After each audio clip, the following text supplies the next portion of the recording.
Charlotte Keuchel. I'm a nutrition consultant and clinical herbalist at Eat in Peace Wellness Consulting. And I want to ask you a question as I start off this video. What is the one thing that every good cook has in their kitchen? Well, one of those things besides butter and bacon is going to be vanilla extract. Now, what I hope is that you actually have a real vanilla extract. Sometimes there's imitation vanilla extract, which you definitely want to avoid. But today I'm going to show you how to make your own vanilla extract, which means you're going to kick it up a notch with everything that you make in your kitchen. People will taste it. I've had people come over and taste my cava colada or my homemade coconut whipped cream or my nut milk, and they're like, wow, this is so good. What is that? It's my homemade vanilla.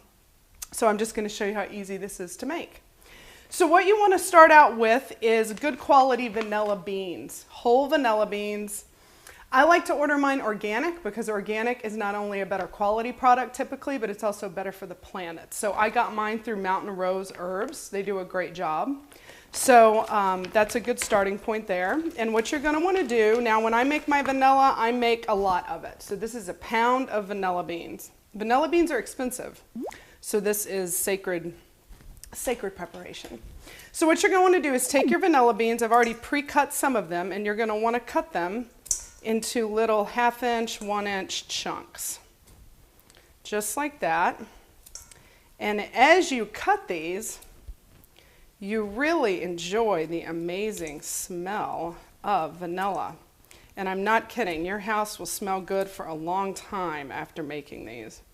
So you just got to hold on tight here, and if you have kids, they love to be a part of this process. So every now and again you lose one, grab it there. Don't forget to smell your hands. And this is what it looks like here.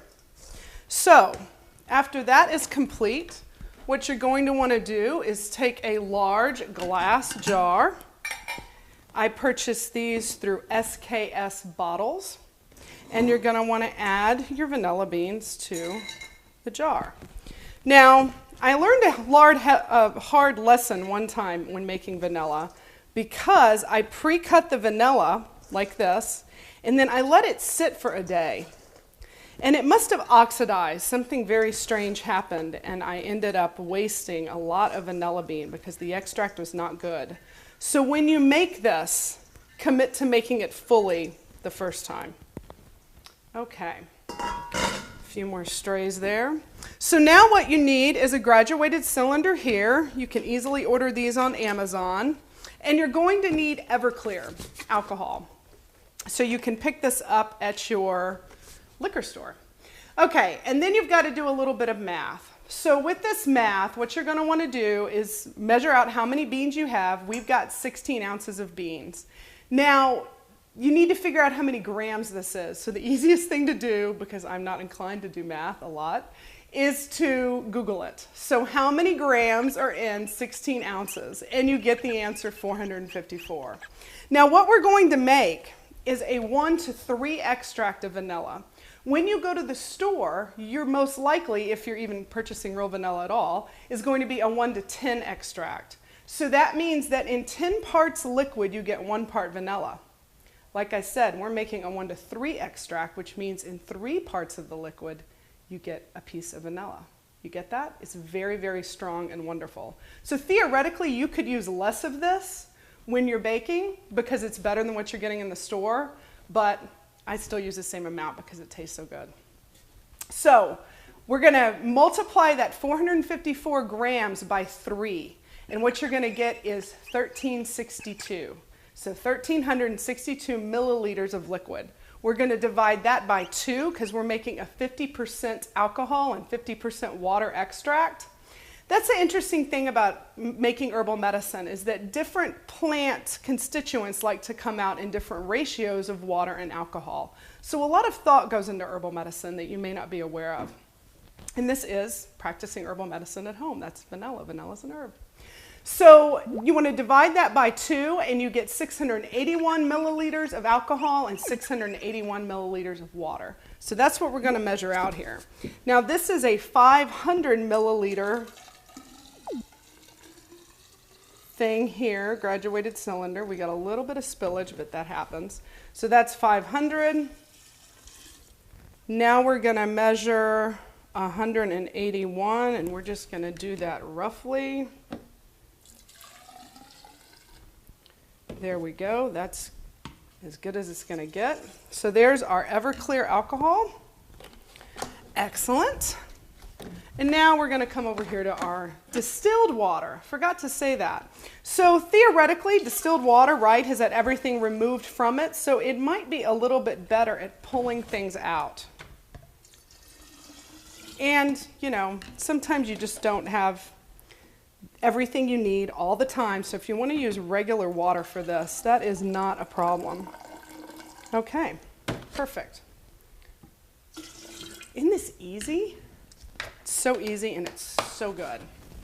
All right, so that, my friends, is your vanilla.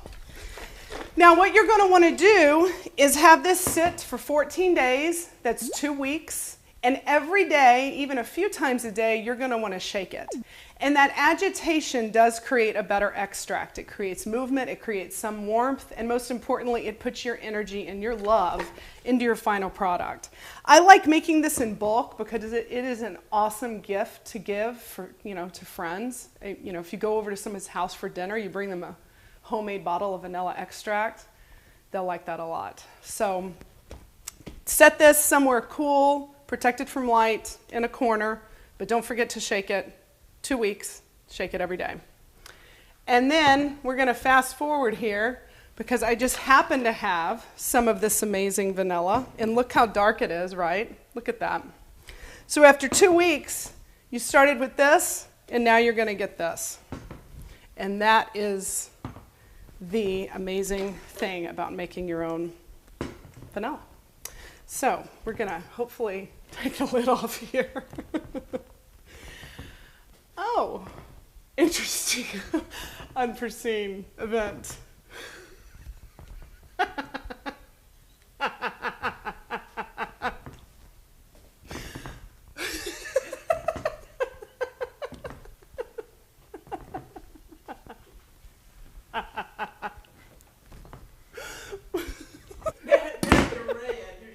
I know. Okay, cool it off.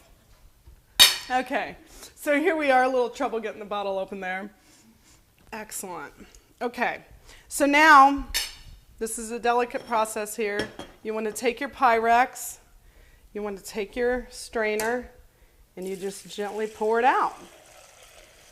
Now sometimes I use a hydraulic press when I'm making my own herbal medicine, but with vanilla beans you don't have to do that because they just all the liquid just wants to come out pretty easily. So then you shake it, get everything you can out there. God, it's so dark, right? This will blow you away compared to what you buy at the stores. Okay, I think that's going to do it. I'll set that here. And then you just need some 4-ounce bottles. And I'll tell you what, we've got, you know, a hard house with saltillo tile and hard corners, and it's a whole lot better to drop a 4-ounce bottle than it is an 8-ounce bottle. So I, you know, would advocate in your kitchen that if you tend to get a little wild and crazy like I do, small bottles might be the way to go. So these come from SKS bottles. And then you just gently pour it up there. We'll do 2 here for you. And you're likely in this whole batch to get about 11 of these 4-ounce bottles. So that's the math for you if you're making gifts. You want to put your lid on here. And then I also make nice labels. But, you know, if you're just doing home use, you could do everything by hand. Not a problem at all. And then you just smooth those on there like so. And we're almost at the end of the process here. And this is the label maker that I use, DYMO. This just hooks up to my computer. I ordered it through Amazon. So that's another tool for you. And that's that. So you can use this anywhere you would use normal vanilla. Eat in peace.